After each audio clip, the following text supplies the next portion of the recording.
everybody has a competition in their brain of good thoughts and bad thoughts. Hopefully the good thoughts win. For me, I always have both. I have like the thing I believe, the good thing. That's the thing I believe. And then there's this thing. And I don't believe it, but it is there. It's always this thing and then this thing. It's become a category in my brain that I call, of course, but maybe. I'll give you an example. Okay, like of course, children who have nut allergies need to be protected. Of course.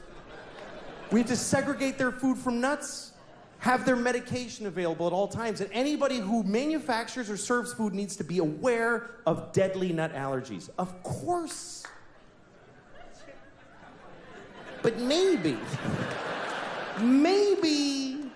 if touching a nut kills you, you're supposed to die.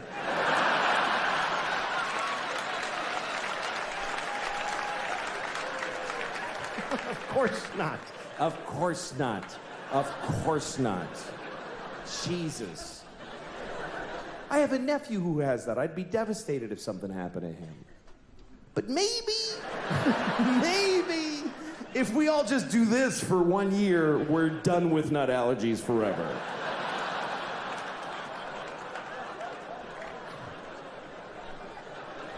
No, of course not. Of course, if you're fighting for your country and you get shot or hurt, it's a terrible tragedy. Of course. Of course. But maybe if you pick up a gun and go to another country and you get shot, it's not that weird. Maybe if you get shot by the dude you were just shooting at, it's a tiny bit your fault.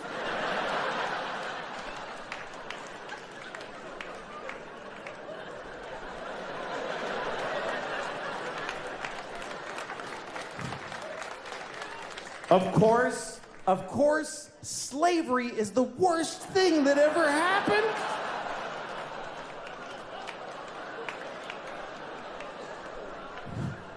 Listen, you all clapped for dead kids with the nuts. For kids dying from nuts, you applauded. So you're in this with me now, do you understand? You don't get to cherry pick. Those kids did nothing to you. Of course, slavery is the worst thing that ever happened. Of course it is. Every time it's happened. Black people in America, Jews in Egypt, every time a whole race of people has been enslaved, it's a terrible, horrible thing. Of course. But maybe every incredible human achievement in history was done with slaves. Every single thing where you go, how did they build those pyramids? They just threw human death and suffering at them until they were finished. How did we traverse the nation with a railroad so quickly? We just threw Chinese people in caves and blew them up and didn't give a shit what happened to them. There's no end to what you can do when you don't give a fuck about particular people. You can do anything. That's where human greatness comes from, is that we're shitty people, that we fuck others over. Even today, how do we have this amazing microtechnology? Because the factory where they're making these, they jump off the fucking roof because it's a nightmare in there. You really have a choice. You can have candles and horses and be a little kinder to each other, or let someone suffer immeasurably far away just so you can leave a mean comment on YouTube while you're taking a shit.